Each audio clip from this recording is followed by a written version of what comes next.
You've probably heard of the Denver International Airport from time to time, but have you ever heard about the secrets it hides beneath it? Ever since the airport was being built, it caught the attention of so many people that it has led for many to the creation of wild conspiracy theories. Many theorize that the airport was built in preparation of an incoming apocalypse, and some go as far as to say that it will be the future home of the New World Order, should disaster strike. Not everyone believes these wild conspiracies. However, after reviewing the evidence, you might not think they're so wild after all. So get comfortable, because for the next few minutes we'll be diving deeper and deeper into the rabbit hole.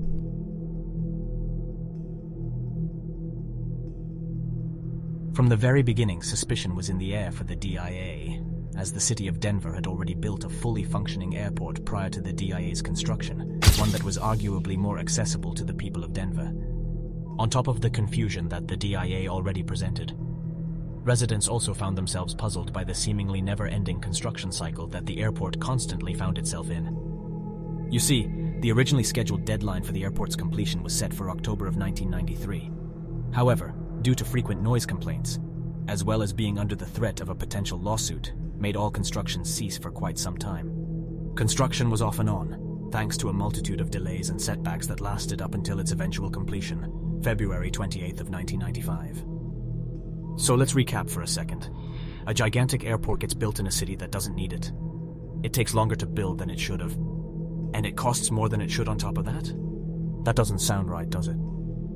I don't know about you, but when I heard that this project reportedly went $2 billion over budget for seemingly no reason, I was instantly filled with intrigue. What kinds of secrets are being kept in this airport? And why here of all places?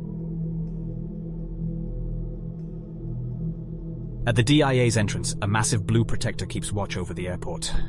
The 32-foot horse sculpture, better known as Blucifer, is not to be toyed with.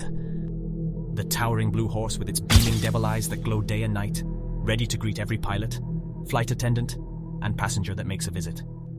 This menacing statue was the creation of El Paso artist Luis Jimenez, who tragically lost his life while in the process of completing dear old Blucifer.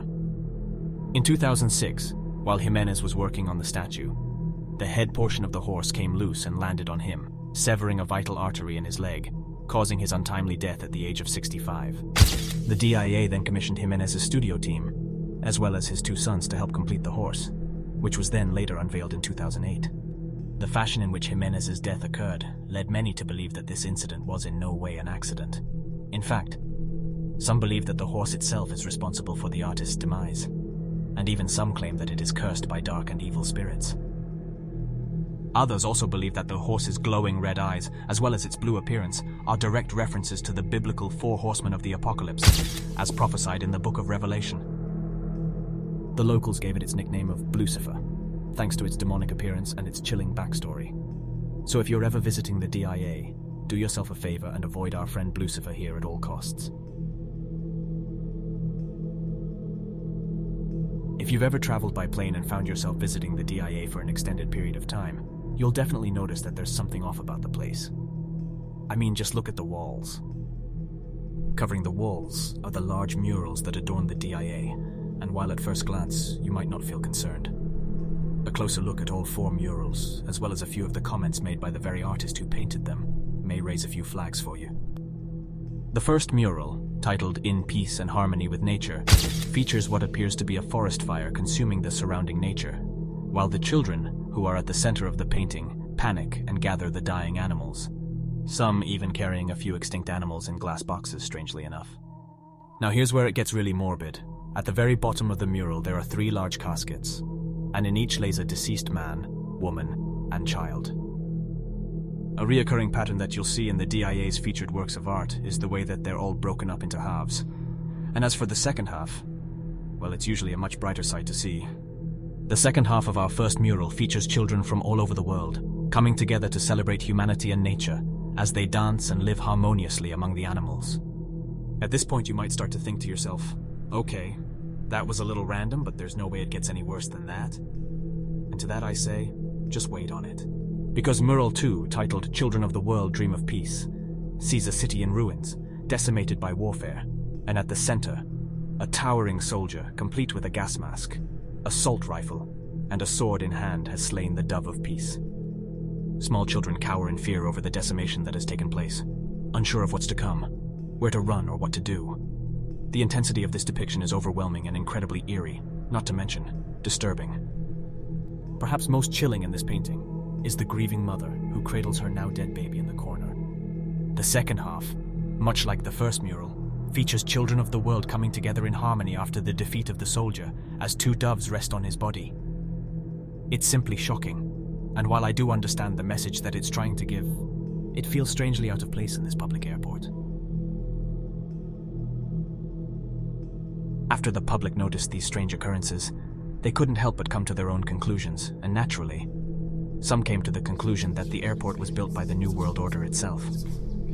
Yeah, we're aware of how silly that sounds, but after a closer inspection, we can't help but ask the question: who built this strange airport? There are various public documents that give credit to the Freemason Society for funding and organizing a grand part of the airport. And if you know anything about the Freemasons, you know that they hide their business quite well. Back when the airport was being unveiled, there was a dedication stone that was commissioned to thank and celebrate the very people that made the airport possible. And among all the names, few stand out above the rest, as not only does the stone credit the Freemasons, but it also credits something called the New World Airport Commission. No one has yet to find a trace of who this group is or what part they play in all of this. In fact, some believe that it doesn't exist. Not now or when the airport was being built. And rather than chalk it up to coincidence, theorists connected the dots themselves and believe that the group represents those future elites who will come to form the New World Order. The plaque itself is placed over a time capsule that features a Masonic square, a compass symbol, and an inscription that gives the time capsule's contents to the people of Colorado in 2094, which is when the capsule is set to be opened. I would say that these are the details that really set everyone's concerns in stone, no pun intended, because creepy paintings are one thing, but when a secret society stamps its stamp of approval, you know you're onto something. These theories are the gospel to some and utter insanity to others, but let's look at the facts for a second. Billions of dollars were spent on the facility and no one knows what the money was used for. If you were to visit the Denver International Airport, you'd see just how massive it is in comparison to other airports. But interestingly, there's a real limit as to the space you can actually visit. And let's not forget about the massive tunnels that are confirmed to exist beneath the airport with no official use for them, thanks to the exceptionally broken baggage claim system, for which they spent millions on, and never fixed, by the way. Wouldn't you consider this an odd occurrence? It's all so out of place and doesn't add up, and it's almost impossible to deny the fact that something is in fact being hidden. Whether it's aliens or lizard people or even headquarters to a satanic secret society, we may never know. But hey, it could also all really be just a weird coincidence. You never know. Anyway, that's all for us down here in the rabbit hole. What do you think about this strange airport? Leave your thoughts down below in the comments. We'd love to hear your thoughts.